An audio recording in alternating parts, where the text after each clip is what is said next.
राजा नल और रानी दमयंती के विवाह को कुछ वर्ष बीत चुके थे। निषद राज्य में सुख शांति का वातावरण था। राजा नल न्यायप्रिय, धर्मपरायण और प्रजापालक थे।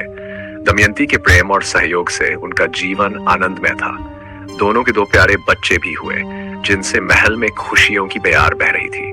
लेकिन भाग्य की परीक्षा हर महान प्रेम की कसौटी बनती है, और राजा नल व दमयंती के प्रेम की भी कठिन परीक्षा आने वाली थी। राजा नल की धर्मनिष्ठा और सत्यप्रियता के कारण देवता भी उनसे प्रसन्न रहते थे, लेकिन इसी कारण कलियुग को उन पर क्रोध हो गया। कलियुग, जो मनुष्यों में मोह, लोभ और पाप की भावना फैलाने के लिए जाना जाता है, राजा नल की सत्यनिष्ठा को नष्ट करना चाहता था। एक दिन कलियुग ने अपने सहायक द्वापर से कहा, मैं राजा नल को उनके धर्म से डिगा दूंगा। मैं उनके मन में लोभ और मोह उत्पन्न करूंगा, जिससे उनका जीवन और राज्य दोनों विनाश की ओर चले जाएं।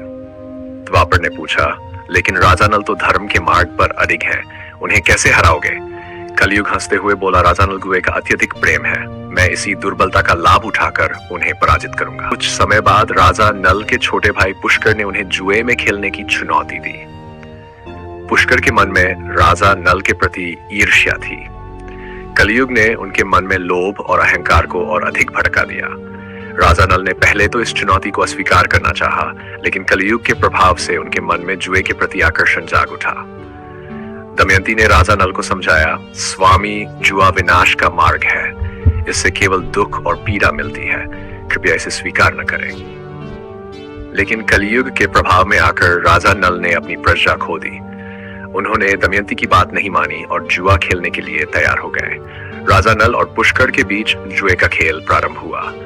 पुष्कर, जो कलियुग के नियंत्रण में था, छल से खेल रहा था। धीरे धीरे राजा नल ने अपना सब कुछ हारना शुरू कर दिया।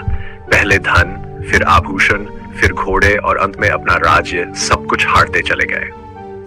आखिर में वह भयावह क्षण आया जब राजा नल ने अपने अंतिम अधिकार भी खो दिए। अब उनके पास न राज्य था, न धन, न सम्मान। राजा नल और रानी दमयंती को अपने ही महल से निर्वासित कर दिया गया। दमयंती का हृदय टूट गया, लेकिन उन्होंने अपने पति का साथ नहीं छोड़ा।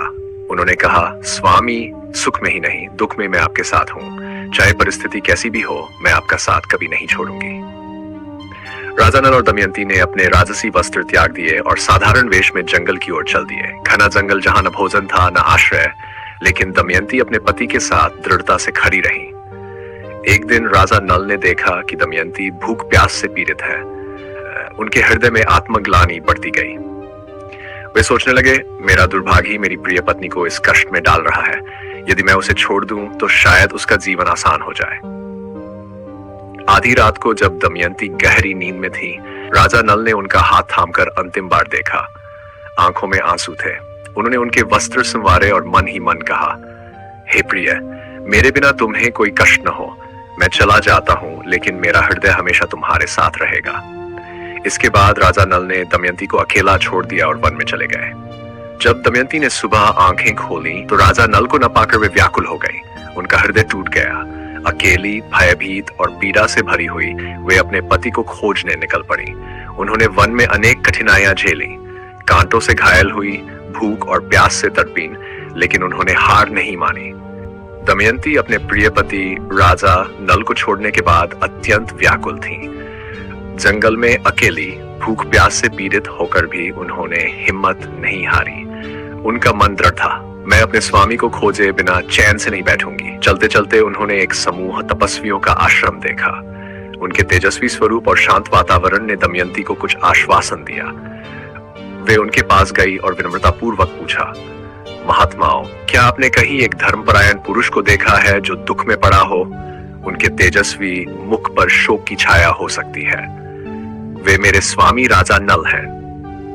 एक वृद्ध तपस्वी ने करुणा से कहा, पुत्री, हमने तो ऐसा कोई पुरुष नहीं देखा, लेकिन यह मत भूलो कि सत्य और प्रेम की राह पर चलने वालों की रक्षा स्वयं भगवान करते हैं।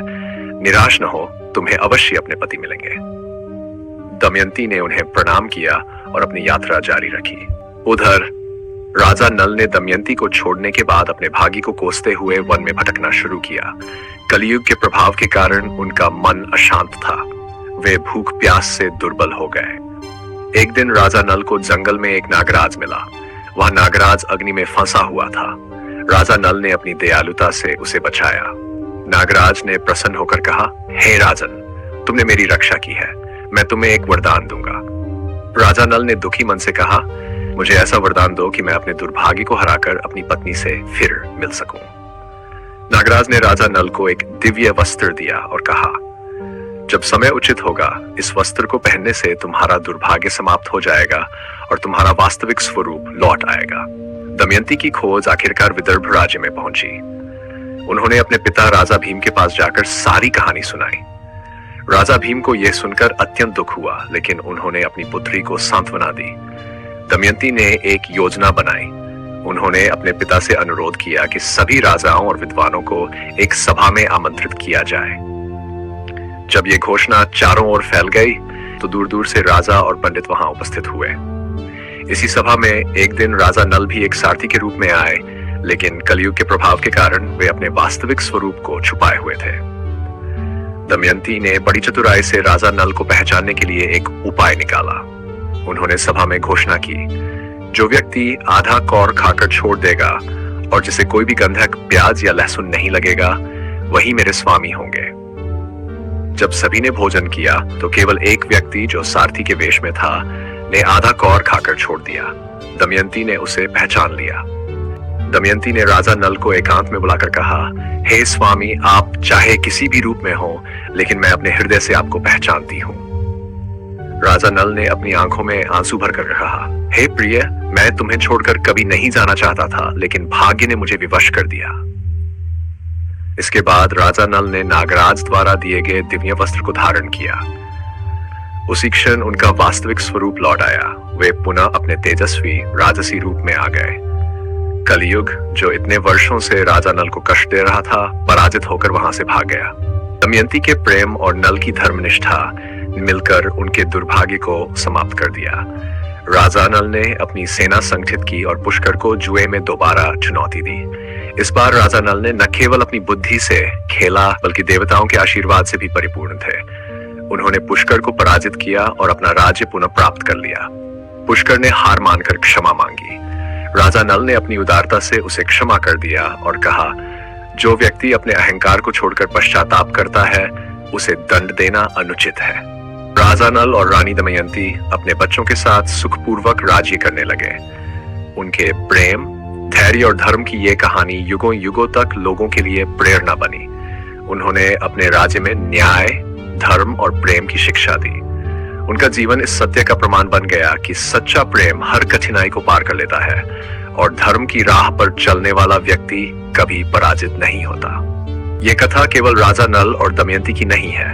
ये प्रेम, त्याग और धर्म की अमर गाथा है, जो यह सिखाती है कि सच्चे प्रेम में बाधाएं आ सकती है, लेकिन अंततः विजय उसी की होती है जो सत्य और धर्म की राह पर चलता है। नमस्कार दोस्तों, अगर आपको हमारा ये वीडियो पसंद आया हो तो लाइक जरूर करें, अपनी राय कमेंट में बताएं, इसे अपने दोस्तों के साथ शेयर करें और आगे ऐसे ही रोचक वीडियो देखने के लिए हमारे चैनल को सब्सक्राइब करना न भूलें।